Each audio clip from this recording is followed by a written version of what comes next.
दिल्ली की जहरीली होती हवा को लेकर सब चिंता जता रहे हैं। दिल्ली सरकार, प्रदूषण नियंत्रण बोर्ड और सुप्रीम कोर्ट तक मान रहे हैं कि दिल्ली में बीमार बनाती इस हवा पर काबू पाना जरूरी है। आज सुबह दिल्ली का AQI 356 तक पहुंच गया, जो चिंता को बढ़ाने वाला है।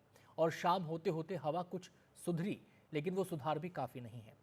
इसे बहुत खराब श्रेणी में ही माना जाएगा। अगर AQI 356 है तो बहुत खराब श्रेणी है। PM 2.5 का स्तर WHO द्वारा स्वीकृत स्तर से 2.5 गुना ज्यादा है। PM 10 का स्तर 38 पर है, जो 15 होना चाहिए, यानी करीब 2.5 गुना ज्यादा। दिल्ली में ग्रेड 2 शुरू हो चुका है। दिवाली आते आते हवा और खराब होने का अंदेशा है। सुप्रीम कोर्ट पराली को लेकर राज्य सरकारों और एजेंसियों को फटकार लगा चुका है। इन सब के बावजूद दिल्ली की नाक के नीचे पराली जल रही है। ये ज्यादा खतरनाक इसलिए भी है क्योंकि मौसम विभाग के मुताबिक हवा का रुख पश्चिम की ओर होने से दीपावली तक कार्बन मोनोऑक्साइड में 7% का इजाफा होगा। दिल्ली के मुहाने पर कैसे धधक रही है पराली, देखिए रवीश रंजन शुक्ला की ये ग्राउंड रिपोर्ट।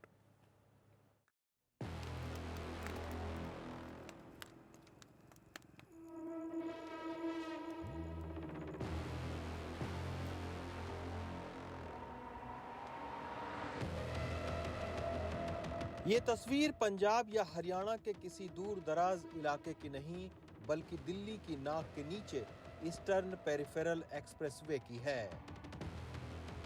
दिन दहाड़े खेतों में धड़ल्ले से सुलग रही है पराली। इसका जहरीला धुआं आसपास की गगनचुंबी सोसाइटियों में रहने वालों की सांसों और हवा में घुलकर दूसरे लोगों को बीमार कर रहा है। ये हाल तब है जब प्रदूषण का मुकदमा देश की सबसे बड़ी अदालत में है और प्रदूषण रोकने की 4 राज्यों की भूमिका कटघरे में। लेकिन ये तो महज शुरुआत भर थी। दिन जैसे जैसे ढलने लगा, दिल्ली और आसपास के इलाके को जहरीले धुंध ने अपनी गिरफ्त में ले लिया। सुप्रीम कोर्ट की लाख सख्ती के बावजूद दिल्ली के आसपास दिन में भी पराली जलती है और रात को भी पराली जलती है। लेकिन आप देखिए कि ईस्टर्न पेरिफेरल के ठीक बगल में आप देखिए कि किस तरीके से बागपत का यह इलाका लगता है और यहाँ पर पराली जल रही है। अंधेरा होते होते दिल्ली से महज 10 किलोमीटर दूर पराली जलाते खेत दूर से ही नजर आने लगे। CPCB यानी सेंट्रल पोल्यूशन कंट्रोल बोर्ड ने भले ही अपने 40 से ज्यादा अधिकारियों की ड्यूटी पराली जलाने की रोकथाम पर लगाई हो, लेकिन रात के अंधेरे में ऐसे खेतों तक पहुंचना आसान नहीं है। लेकिन ऐसा भी नहीं है कि सरकारें केवल हाथ पर हाथ धरे बैठी हों। कोई भी किसान पाया गया, उस वक्त कार्रवाई की जाएगी, जुर्माना भी होगा और सजा भी होगी और 2 साल में इसकी कोई फसल नहीं बिकेगी। हरियाणा के गांव-गांव में मुनादी करवाई जा रही है। पराली जलने की निगरानी सैटेलाइट से होती है और कार्रवाई जमीन पर। देखिए, दिल्ली से सटा हुआ सोनीपत का एक गांव है और आप देख सकते हैं कि हम एक रेड टीम के साथ में जा रहे हैं। ये आप देखिए, ये सोनीपत के कृषि विभाग की टीम है और इस टीम को शाम को 5:30 बजे तक एक लोकेशन आती है कि कहाँ पर पराली जलाई जा रही है या कहाँ पर जो है वो आग लगी हुई है। तो लोकेशन जब आती है और ये लोकेशन सैटेलाइट के ज़रिए जो है वो चिन्हित की जाती है और फिर अलग अलग ज़िलों के कृषि अधिकारियों को मेल से दी जाती है और उसके बाद में कृषि अधिकारी इस तरीके से अपनी टीम के साथ में उस जगह पर जाते हैं और फिर आग बुझाने की कोशिश करते हैं।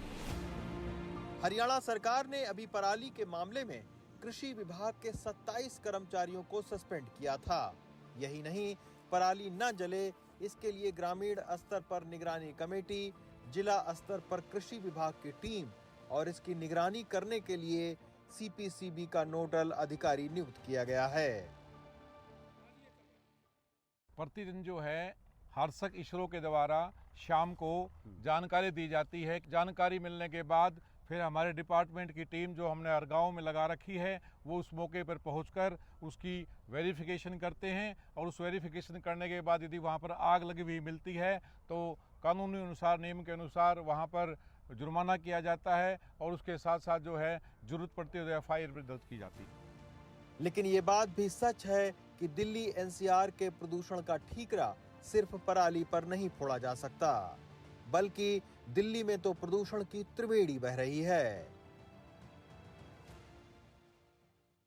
मैं इस वक्त दिल्ली हरियाणा के बॉर्डर पर मौजूद हूं और यहां पर आप देख सकते हैं कि तमाम सारे जो हरियाणा, पंजाब और उत्तर प्रदेश से जो डीजल की गाड़ियां आती हैं वो भी एक बहुत बड़ा कारण है।